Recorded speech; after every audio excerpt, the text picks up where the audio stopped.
Welcome to G cooking. எல்லாருக்கும் வணக்கம். Subscribe பண்ணுறாதவங்க subscribe பண்ணுங்கள். ஸோ உங்களுக்கு எல்லா அப்டேட்டும் உடனுக்குடன் கிடைக்கும். இன்றைக்கி நம்ம வந்து ரோஸ் பவுடர் எப்படி பண்ணலாம் பார்க்கலாம். ஒரு நல்ல ஆர்கானிக் ரோஸஸ் வாங்கிக்கோங்க. கொஞ்சம் வாங்கினதுக்கப்புறம் நல்லா வாஷ் பண்ணிவிட்டு வெயிலில் உணர வச்சுடுங்க ஃபஸ்ட்டு. அதுக்கப்புறம் ஒரு 1 ஹவர் கழித்து வேறு பிளேட்டில் ட்ரான்ஸ்ஃபர் பண்ணிவிட்டு அதுக்கப்புறம் ஒரு 2 days depending on the sunlight. உங்களுக்கு வெயில் உஷ்ணம் எவ்வளோ இருக்கோ அதுக்கேற்றபடி அந்த இலை காஞ்சிடும். காஞ்சதுக்கப்புறம் நீங்கள் எடுத்து கிரைண்ட் பண்ணிவிட்டு சேவ் பண்ணிவிட்டு அதுக்கப்புறம் அந்த பவுடரை நீங்கள் யூஸ் பண்ணிக்கலாம் எதுக்குனாலும்.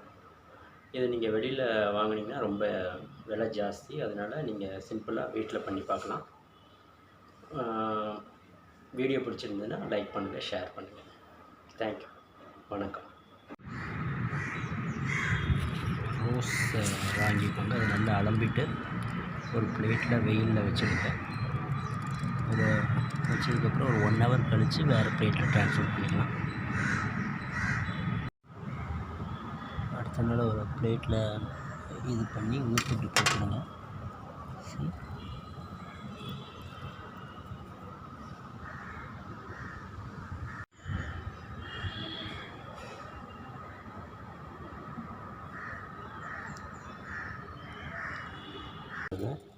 ரொம்ப நல்லா காஞ்சிடுச்சு.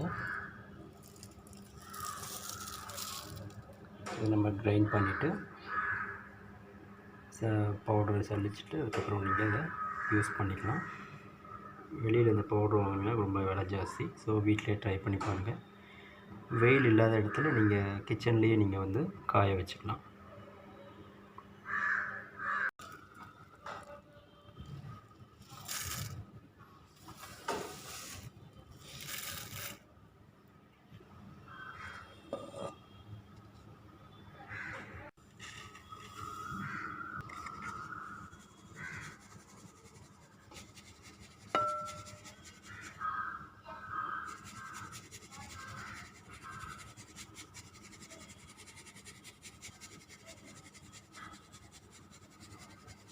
திரும்ப இன்னொரு தடவை இதை கிரைண்ட் பண்ணிவிட்டு நம்ம ஈரம் இல்லாத ஒரு பாட்டில் எடுத்து வச்சுட்டு வேணும் கழிச்சு நம்ம யூஸ் பண்ணிக்கலாம். Rose powder ready.